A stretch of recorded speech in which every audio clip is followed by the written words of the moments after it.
Hi and welcome back to another Amazon selling video. My name is Nikki Kirk and I'm out here in Oklahoma. When you're selling on Amazon, you get a lot of emails from Amazon, which is why you should open up a second or third or whatever email it is, specific email for your Amazon selling account.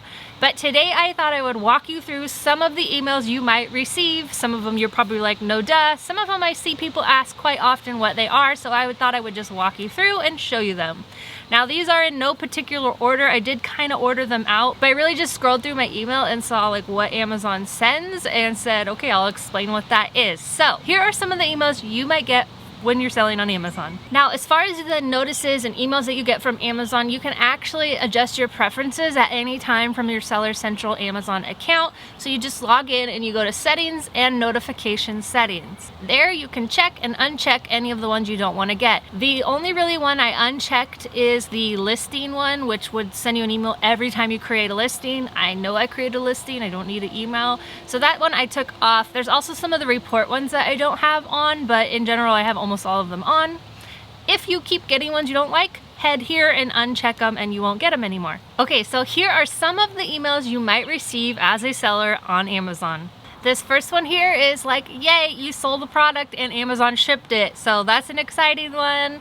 This second one is an FBM order. It usually says sold, shipped now, and it tells you the date that you need to send it by. You do need to send it by that date or you will get dinged on your account. So those are the first off super exciting ones, right? We sold something and it shipped, or we sold something and we have to ship it. So one is FBA and one is FBM. Just a quick note on FBM. If you do need to go on vacation or you're gonna be away for a couple days, if it's just the weekend, don't worry about it. You can't send anything anyways. The post office and UPS are closed. But if you're gonna be gone for a week, you can set your FBM store to vacation. All you do is go to settings and account info, and right there at the top under your little store name, it'll say all the different marketplaces. So I have Canada, US, and Mexico. My Canada and Mexico are always on vacation mode because I do not want to ship their FBM, but my US is not. So if I was going to go on vacation, you just toggle over to vacation mode and you are set. You do not have to set vacation mode for FBA since Amazon's already handling all the fulfillment and customer service. You can just go on vacation and your product will still sell and it doesn't affect you. FBM, where you have to actually ship it out to the customer, you want to make sure you turn that off. Otherwise, you won't ship it in time and you can get dinged and your account can get like FBM. You'll get like disqualified from doing it. Anyways, just make sure if you're not going to be able to do it, you don't have to take all your listings down, but you can just set your store on vacation. This next email is a Amazon refund or return for FBA. It also will come through for FBM when the money is transferred out. But this is just telling you, so here I can see my item and the reason is just customer returned. If it'll say the different reasons. If the customer said one, they don't always say one. Anyways, it just means that a customer is returning the item and you can expect it back in your inventory if it is supposed to be sent back. Grocery items do not get sent back, so you won't see those back, but if it's like this is a toy, it'll get back in my inventory and it'll either be fulfillable or not fulfillable. I have a full Returns 101 video, which I will link here, so that if you want to watch like all the returns, because it is a whole video worth, I go over all that different aspects, but this is the email you'll get explaining what's going on. Then you might get these new ones, which are confusing sellers all over the internet, is the featured offer. The featured offer is Amazon's fancy term now for the buy box, and it's like how you can become in the buy box. Here's the thing. They're telling you the price that they think it should be at, but that's not the price we want to sell it at. We want to sell it at what we're going to sell it at, right? So you can just ignore these emails, turn them off. They do not affect you. You do not have to match that featured price. If you go to your manage inventory and next to that product, it says your buy box eligible, you're just fine. If it says yes, you're good. You can just ignore these. I ignore them. You don't have to drop your price to match what Amazon thinks it should be at. You might also get some kind of version of these emails. They might be about ad or PPC, and this one is your weekly program recommendations, what they think I should do. I just ignore those. I don't care what they think I should do. I know what I'm doing with my business. Those are probably more for like big brands. I don't know who they're for, but I don't take Amazon's advice. I just do what I want. I don't do any PPC because I'm buying stuff that already has a great rank, so it's already selling. Other emails you might get are buyer messages. Now, if you get a buyer message and it does not have an order number, so you can see up here it has an order number for me. If yours does not have an order number, just ignore that. You don't have to respond. They are not your customer, therefore you don't have to respond. Sometimes it's brands or other sellers trying to get you to do whatever they're trying to get you from. But if it is an order number, that means it is for you, and so you want to address it. You can either answer it on your desktop, or you can answer it on your phone through the app, whatever is easier for you. But when you answer it, you want to answer it timely. You need to answer within 24 hours, and you want to answer very professionally. You are running a business, professional. Most often you're going to be taking whatever, because it is customer service, so customer's right, and even if they're wrong, they're kind of right. Like, you have to just kind of give it to them. So just be professional. Price errors. You have probably heard about or gotten some of these. If you priced your item higher than what Amazon thinks it should be selling for.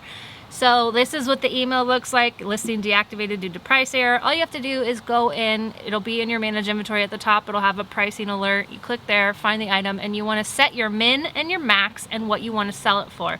And just hit accept, even if Amazon's like, no, that's too high. I did that recently. They said $29 was too high, but they did accept it, and I sold all of them for $29. So just know that that's what the email looks like. And if you scroll down on the email, it'll tell you at the bottom here the ASIN that it is talking about, so you can know like which item it is. It tells me my SKU, so I kind of can tell by that which item it is. And like right here, it's Walmart $9.99, and I have it $35.99, so I kind of know that like my break even is 15, so I have room to go down, bring it down a little, but I actually think this was the one that I ended up going for $29.99. For your FBA shipments, you will get these 3 emails. You'll get one that it's delivered, you'll get one that it's checked in or in receiving, same thing, and then you'll get one that it is closed. Now the closed one actually might not happen for months, and I don't really worry or look for these emails. It's just nice to know, hey, that shipment I sent last week is finally there.